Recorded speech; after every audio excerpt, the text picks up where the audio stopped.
Hey VC, what's up? It's me, yours truly. I am back to post a quick video here. Gonna start doing some of the requests that were made in the video I put up a couple of videos ago, where I just simply kind of asked you guys, like, as far as content, like what are some things you'd like to have me show, talk about, whatever the case may be. And like I mentioned before, you guys gave some awesome suggestions, and I'm pretty much going to jump on all of those because they were all sounded like fun, awesome things to do. So I'm going to start today with a request that was made where someone was asking me about my homemade box sets. And for those maybe that don't know, much about that, maybe haven't seen my videos in the past, I kind of got into this thing a few years ago where, those old carrying cases that used to be bigger, I guess, back in the day for keeping your records in and so forth.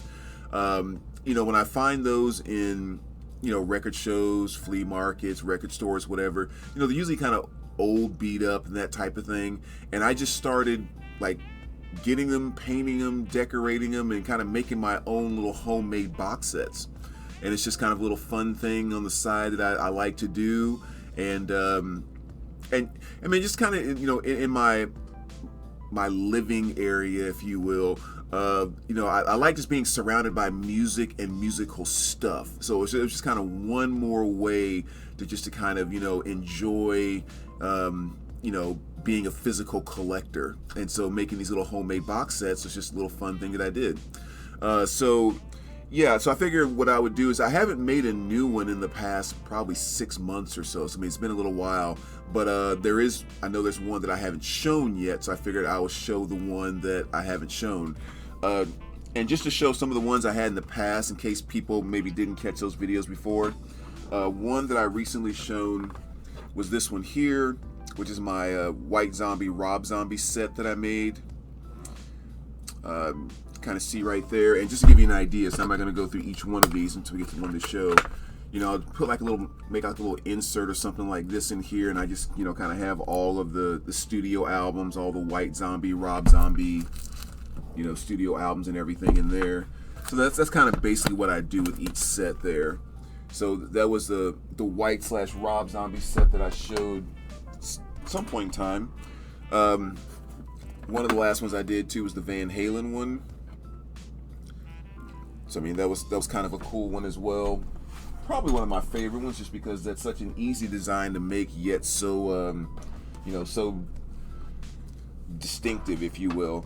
And then I know, like a couple years ago, I showed the Black Sabbath one that I made as well.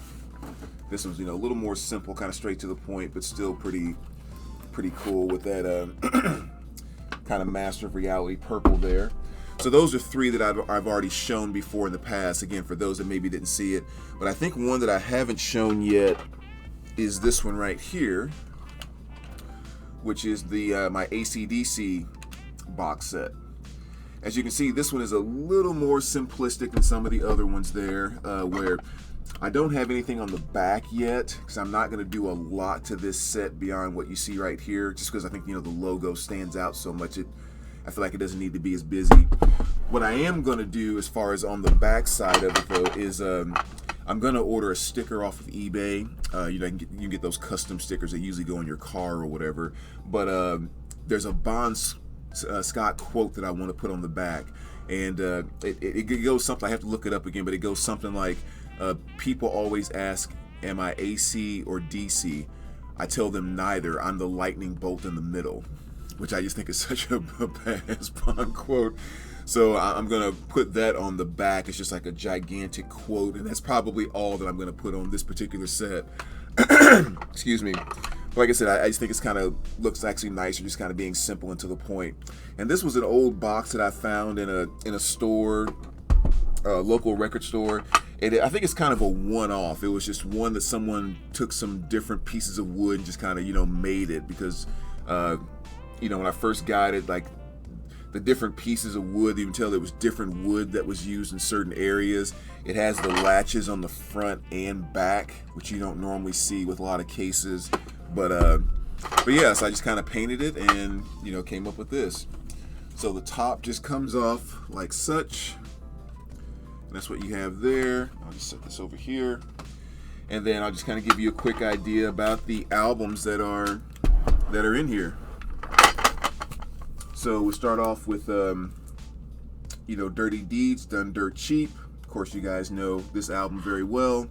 And this is a 1981 US pressing, and of course this album came out in 76.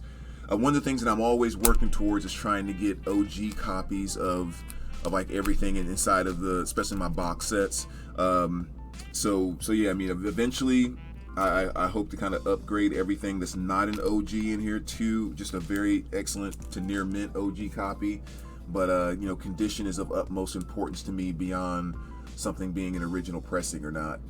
So yeah, Dirty Deeds, Done Dirt Cheap.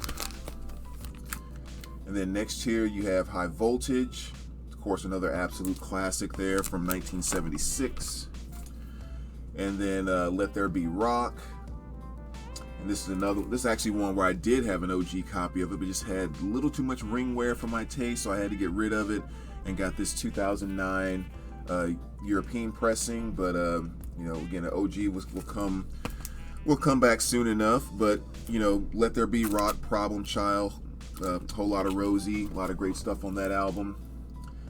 Powerage, another great one there.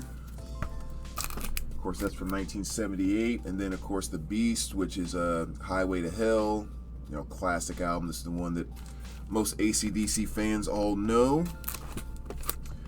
And then you had the lead singer change when Johnson came on board with Back in Black. Definitely one of those albums that when you have that list of albums I wish I could hear for the first time again, this would be one that I think would certainly be on that list for me. It's stuff like Back in Black, Hell's Bells, Shoot the Thrill, You Shook Me All Night Long. I mean, just some of the most legendary classic hard rock songs. But some of the songs that just got so played out that like it's hard to sit back and listen to You Shook Me All Night Long. It's really, really hard thing to do. But if you could hear it for the first time all over again, pretty freaking amazing. So AC/DC for Those About to Rock, which kind of actually goes in the face of what I was just saying, because one of my favorite AC/DC songs to listen to is For Those About to Rock, We Salute You, which is another song that's been so played out, but that's one that just never loses its power and its punch with me for some reason. So I actually just listened to it yesterday. Flick of the Switch, another great one there. Jailbreak, that was from 84, I believe. Fly on the Wall, another classic. And the album that actually introduced me to AC/DC, this was the first AC/DC album I ever heard. Going back to my friend Matt that I talk about all the time. He was the guy back in grade school who introduced me to all things hard rock, metal, classic rock, everything. And this was the first AC/DC album he showed me. And of course, this was the soundtrack to Maximum Overdrive, and was just kind of an AC/DC's greatest hits at the time. Who Made Who, Shook Me All Night Long, DT, Sink the Pink, Ride On, Hell's Bells, Shake Your Foundations, Chase the Ace, For Those About to Rock. I mean, very, very just kind of solid what you needed AC/DC back in the mid-'80s. Then you got Blow Up Your Video, another great one there. Razor's Edge, another classic there. Beautiful copy of that. It's still in shrink and everything, so very, very nice copy of that. And AC/DC Live, one of the few live albums that I like. For those who follow me kind of know I'm not a huge live album fan, but this one right here is, just good. Plain and simple, it's just very good. So a lot of the songs on here sound even better than the studio versions, which is kind of cool. But this is one of the very first AC/DC albums I ever bought when I started collecting vinyl. It's so funny. I remember I got it out in Washington, D.C. when I was out there for a business trip. And the sticker's even still on the back. I paid $7 for it at the time, because that used to be what you could get for $7. My, how the landscape has changed. Next, we have AC/DC Ballbreaker, which to me might be, in my opinion, the most underrated AC/DC album. I love this one to death. You know, Hard as a Rock, Hail Caesar, the title track, Ball Breaker. I mean, there are just some beastly songs on this album, which I think is just fantastic. I mean, I love that album. Then you have Stiff Upper Lip, another classic there. Somewhat of that AC/DC era, you know, that mid to late 90s, early 2000s that I feel like kind of gets a little bit forgotten about. More AC/DC here with Black Ice. Again, another album I feel that really got skipped over a bit. But, you know, some great stuff on here like Skies on Fire and a few other really, really awesome songs. And that's kind of the thing with AC/DC, even with the eras that I feel like they got skipped a little bit. You know, the one cool thing about them is the fact that they kind of found their formula, they stuck with it, and they didn't screw around with it for anybody else. And so it's kind of cool that even with the change of lead singers, you can take almost any song off of any AC/DC album and move it to another AC/DC album in another decade, even with another singer.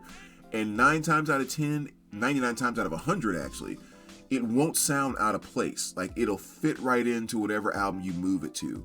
And that's just how consistent they have been decade after decade after decade, which is really, really awesome to me. Iron Man 2 soundtrack there, another great one there. Just kind of an updated version of Who Made Who, with, again, just an awesome greatest hits there. Rock or Bust, again, another one of their albums that kind of came out and it seems like went by the wayside, but yeah, another awesome one there. Matter of fact, you know what, I'm going to take this one to the shop today and actually spin that, because it's been a while since I've played it. And then Power Up, their newest release, came out in 2020. Out of the entire bunch, this is probably my least favorite of the AC/DC albums, even though it's still good. It's just, yeah, I mean, I don't know, something has to be the least out of the bunch, and this is probably be the one. But like I said, with their consistency, you pretty much kind of know exactly what you're going to get with each AC/DC album that comes out. So there you go, VC. There's just one more of my box sets that I think I haven't shown yet. So as always, let me know what you think, and we will talk to you soon. All right, take care, guys.